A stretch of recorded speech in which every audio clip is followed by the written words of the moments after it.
At this point in time, anybody who is sufficiently familiar with the facts of the case would probably come to the conclusion that it is actually Akilah Hughes who is harassing Carl Benjamin.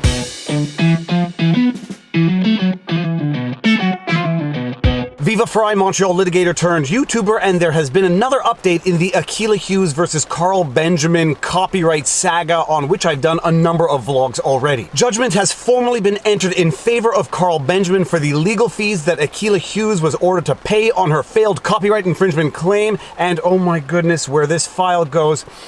hubris. Hubris is the only word I can think of. United States District Court, Southern District of New York, Akilah Hughes plaintiff versus Carl Benjamin, aka Sargon of Akkad, John Does 1 through 10 inclusive, defendants. Judgment of fees and costs. Richard J. Sullivan, Circuit Judge. For the reasons set forth in the court's opinion and order dated August 4, 2020, it is hereby ordered that judgment is entered in favor of defendant Carl Benjamin and against plaintiff Akilah Hughes in the amount of $38,785.35 in attorney's fees and $126.54 in costs, for a total of $38,911.89. So ordered, October 9, 2020, Richard J. Sullivan, United States Circuit Judge. That is it. The case is over. There is nowhere to go from here. Stick a fork in it. It is done. But how did we get here? Now, I've done a bunch of vlogs on the subject. I have an entire playlist on it, which I will link here. Give it a watch if you have some time. But just an overview for those of you who might not be totally familiar with the context. Akilah Hughes is a YouTuber. She has a channel called Akilah, obviously. She is a Hillary Clinton supporter, and back in 2016, she made a video entitled "We Thought She Would Win," documenting the rise and fall of the evening of the 2016 election, where Hillary Clinton lost to Donald Trump. Carl Benjamin is also a YouTuber. He is also known as Sargon of Akkad. He's a political commentator. If you read his Wikipedia description, he is a controversial right-wing figure. Take it for what it's worth. It's Wikipedia. In response to Akilah Hughes' "We Thought She Would Win" video, Sargon of Akkad made a video entitled SJW Levels of Awareness, which was a shortened version, a re-edit of Akilah Hughes' original video. Akilah Hughes' original video was 9 minutes and 51 seconds long, and Sargon of Akkad's re-edit commentary was 1 minute and 59 seconds long. And if you're wondering why you see it posted on Akkad Daily and not Sargon of Akkad, from what I understand, when the dispute broke out, Sargon of Akkad took the video down off of YouTube just to avoid conflict, and when the resolution was resolved in his favor, he re-uploaded it to his new channel, Akkad Daily. Sargon of Akkad's SJW Levels of Awareness re-edit did not have any modified video in the technical sense. It didn't have any overlay commentary. It was literally just a condensed re-edit of Akilah Hughes' original video. Re-edited in a way that conveyed the message that Sargon of Akkad wanted to convey, especially with the modified title, SJW Levels of Awareness. Now, Akilah obviously did not take too kindly to this. She filed a copyright claim against Sargon of Akkad's video on the basis that it violated her copyright. Carl Benjamin contested. He filed a DMCA takedown counter notice, that is a Digital Millennial Copyright Act takedown counter notice, which is what you have to do to contest a DMCA takedown notice. It requires the person who filed the DMCA takedown notice in the first place to sue if they want to avail themselves of their rights and remedies under the Copyright Act, which is exactly what Akilah Hughes did. She filed a lawsuit for copyright infringement on the basis of the use that Carl Benjamin made of her original work. Now, there are exceptions to copyright infringement known as fair use exceptions, and they include parody, educational use, commentary, and critique. And Carl Benjamin was claiming a fair use exception because his video was commentary and critique. At first, I was actually sympathetic to Akilah Hughes and thought she had a defensible position in that Sargon of Akkad's video really wasn't all that transformative in the physical sense. It was just a condensed version of her original video. It didn't have any specific overlay commentary. I was sympathetic to Akilah Hughes' position until her lawyers made a judicial admission, which was the best argument against that position, in that Sargon of Akkad embarrassed her, he mocked her, and he used it to belittle her. A judicial admission that Sargon of Akkad's video was necessarily commentary and it wasn't copyright infringement. And whether or not Akilah Hughes thought Sargon of Akkad's video was demeaning, belittling, or degrading, the copyright courts are not where you make claims for defamation. And apparently the courts don't take kindly to defamation lawsuits disguised as copyright claims. I also lost any remaining sympathy to Akilah Hughes' position when she took to social media to take pride in the fact that she was going to bankrupt Sargon of Akkad, that she was trying to shut down his social media websites, she was trying to shut down his fundraising platforms. It quickly became obvious that the lawsuit was not about bona fide copyright infringement. It was about punishing Sargon of Akkad for having embarrassed Akilah Hughes, and the judge picked up on that relatively quickly as well. During hearings before the judge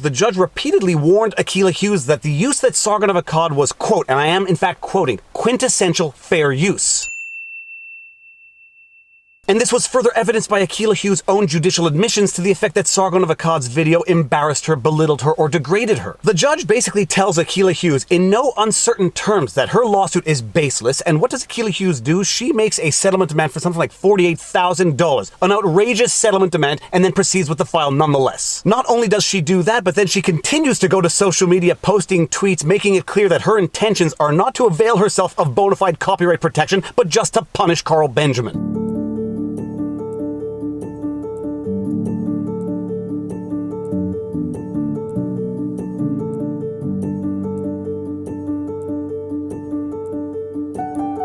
The judge ultimately dismisses Akilah Hughes' lawsuit, as he clearly indicated he was going to do from the beginning, having taken full awareness of all the facts of the file. Carl Benjamin then turns around with a motion to recoup his legal fees, as he is entitled to do under the law, because the Copyright Act contains something of a fee-shifting provision which works against the losing party. And in support of this motion, Carl Benjamin raises all of the tweets, all of the nasty comments that Akilah Hughes was making on social media, indicating that she was not interested in copyright protection, she was interested in trying to bankrupt Sargon of Akkad. Sargon of Akkad actually claimed a relatively reasonable amount for legal fees in the amount of $38,000 plus some costs, and the judge found in favor of Sargon of Akkad for a number of reasons. First and foremost of which was Akilah Hughes' patent bad faith in having filed and pursued the lawsuit, as further evidenced by all of her social media posts and tweets indicating that she wanted to bankrupt Sargon of Akkad, she wanted to shut down his fundraising platforms, she wanted to punish him. It was not about copyright infringement, it was about punishment for having embarrassed her. Sargon of Akkad, through very competent counsel, succeeded on the motion to reclaim their legal fees, and Akilah Hughes was ordered to pay Carl Benjamin $39,000 as per that order that I just read at the beginning of this vlog. Akilah Hughes sued. She didn't necessarily behave properly on social media in the context of the lawsuit. She lost. She was ordered to pay Sargon of Akkad's legal fees. What does Akilah Hughes do now? She goes back to Twitter with this, I kid you not, new help Akilah raise money for an alleged white supremacist. She started a GoFundMe fundraiser to raise the funds to pay the legal fees that she was ordered to pay by the court for her failed lawsuit. Now, I actually have no problem with that. If people want to choose to pay or contribute to the legal fees that she was ordered to pay, that is fine. But wait until you see what she says in the description for this fundraiser. It's true. I need your help to raise money for an alleged white supremacist. A Donald Trump appointed judge is ordering me to pay a person that I believe is a white supremacist legal fees after I sued him for posting a video 100% made of my work without any commentary aside from changing the name of the video to something about me being an SJW.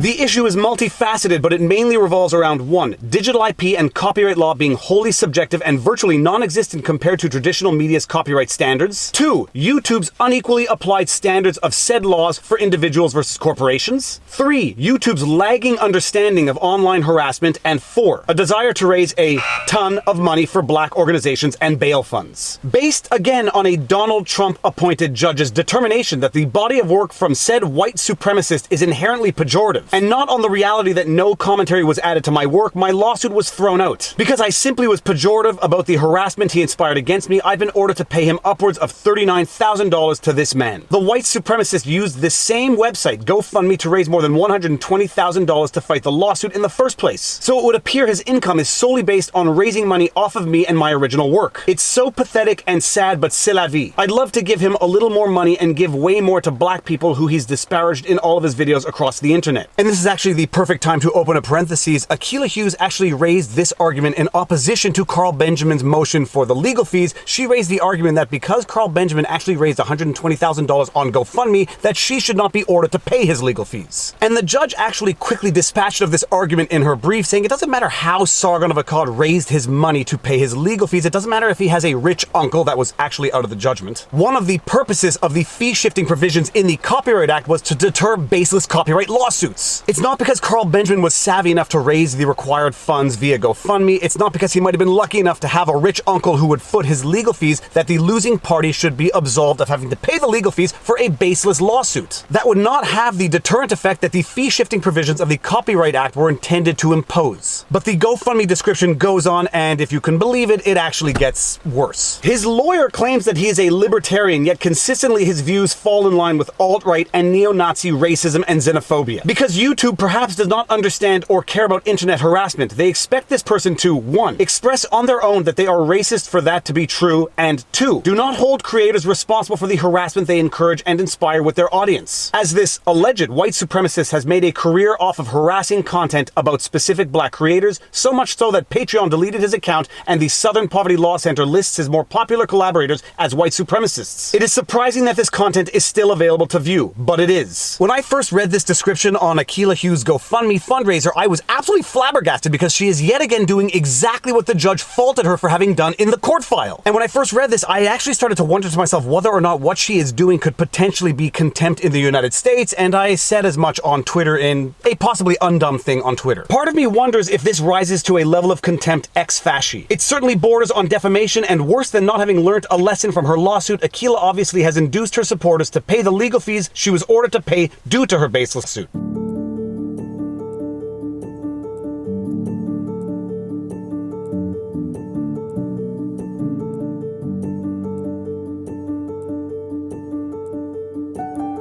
In Canada and the US and elsewhere, we have a concept called contempt of court, which is behavior that undermines the authority of the court. It can consist of failing or refusing to respect court orders or showing disrespectful behavior to the court. In Canada, we have contempt in facie and contempt ex facie, which literally means contempt in the face of the court and contempt outside of the face of the court, meaning outside the courtroom. From what I understand, in the States, this is known as indirect contempt versus direct contempt. Indirect being outside of the court, direct contempt being in the court. A major difference from what I understand between Canadian contempt of court and American contempt of court is that in Canada, we can be held in contempt for, quote, scandalizing the court outside of the courtroom. America and Americans definitely seem to take their First Amendment rights much more seriously than we do in Canada or the UK, and there doesn't seem to be that type of contempt in the United States. But this type of conduct effectively suggesting that the court is facilitating payment to a white supremacist, I can see that as being undermining of the authority of the courts. All the more so given the specific finding of facts of this particular judge in this particular file that resulted in her being ordered to pay Sargon of Akkad's legal fees. And then we move into the defamation aspect of her post. Perhaps Akilah Hughes has actually been watching my defamation vlogs and picked up on the fact that in law something will not be deemed to be defamatory if it is a statement of opinion, because statements of opinion are not susceptible to being proven true or false. That is undoubtedly why we see the words alleged being emphasized throughout her post, in that she's not actually saying that Sargon of Akkad is a white supremacist, she is saying that he is an alleged white supremacist, that she believes he is a white supremacist, hence it's a statement of opinion, not a statement of fact. But there is a nuance to that question of law as well, and making a statement of fact but cloaking it as an opinion can nonetheless be defamatory, especially when contextually and given the audience, everybody knows that the allegedly or in my opinion are actually just put in there to protect herself from claims of defamation. Not only is Akilah Hughes not learning from her original mistakes, not only is she compounding those original mistakes, but she is actually exposing herself to a lawsuit in defamation. If it's not in the US, it could very well be in the UK. And the UK has much softer standards when it comes to accepting something as being defamatory.